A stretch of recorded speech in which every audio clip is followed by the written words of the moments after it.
Appointing the Committee on Oversight and Government Reform to come to order without objection. Presiding member is authorized to declare recess at any time. I recognize myself for an opening statement, and then the gentleman from Maryland, and then I'll recognize each of today's witnesses. The right to vote is fundamental in a functioning democracy. In fact, the ability to pick our own leaders defines democracy. It's the essence of self-government. Everything we do in Congress or any legislative body, every bill passed, every hearing conducted, every witness summoned, every document accessed, all of it derives its power and legitimacy from an election. So the legitimacy of what we do is inextricably intertwined with the legitimacy of the underlying election. The power to vote is likewise contingent on that vote being counted, no more or no less than anyone else's, and the legitimacy to govern therefore flows from the reliability of the underlying election process. Further adding to the uniqueness of this idea called America is the duality that elections are principally governed by and conducted by state and local officials, and sometimes volunteers, even though many elections have decidedly national implications. The stakes are national, the threats are sophisticated and international. The process is state and local driven, but the states can and do ask for assistance, particularly given the nature of the attacks we now seem to face. Today's hearing is focused generally on election security, on accepting and advancing our individual and collective beliefs that the legitimacy of our work and the work of others in elective office is in direct proportion to the reliability of our own elections. Today's hearing is broader than what happened in 2016, but what happened in 2016 must be addressed because the malefactors will attack us again. I personally am convinced beyond any evidentiary burden that Russia interfered with the 2016 election. I'm convinced Russia attempted to undermine the fundamentals of our democracy, impugn the reliability of the 2016 election, and sow the seeds of discord among Americans.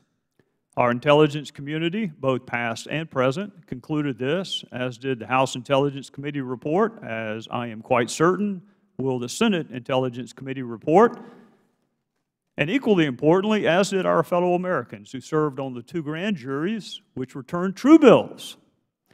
Just 10 days ago, the current Deputy Attorney General announced Russians engaged in cyber operations to interfere in the 2016 presidential election. They hacked into computer networks and installed malicious software that allowed them to spy on users, capture keystrokes, take screenshots, and exfiltrate and remove data from these computers. They also discussed the timing of the release in an attempt to enhance the impact on the election.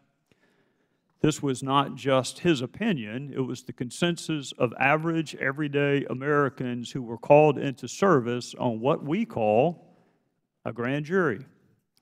The Department of Justice said in both indictments there is no allegation that this interference changed the vote count or affected any election result, but that was likely not for a lack of trying. What better way to undermine confidence in every derivative function of government than to cast doubt on the election results as a whole?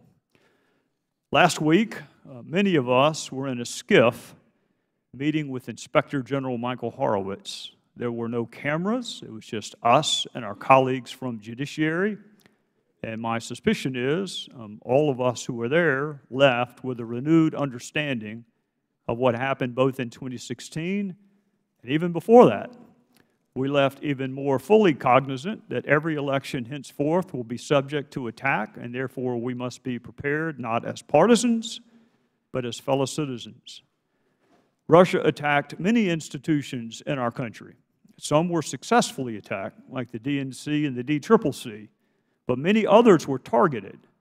And I'm sure my colleagues were struck, as I was last week again, and am struck every time I have access to relevant information by the reality that all of us are actually victims.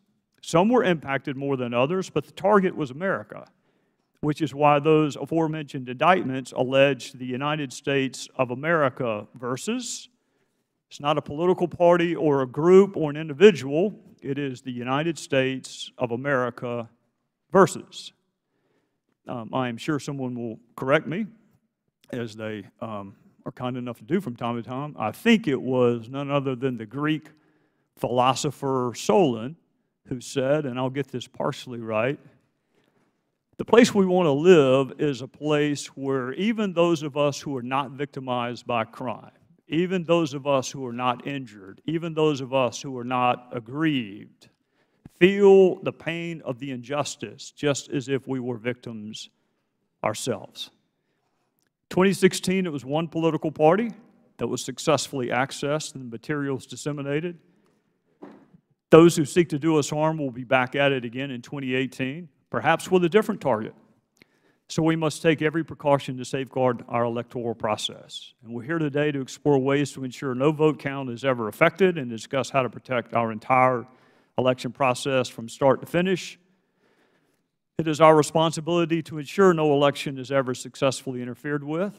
It is likewise our responsibility to ensure when our fellow citizens place their ballot in the ballot box, by whatever means, their vote is recorded accurately and counted correctly.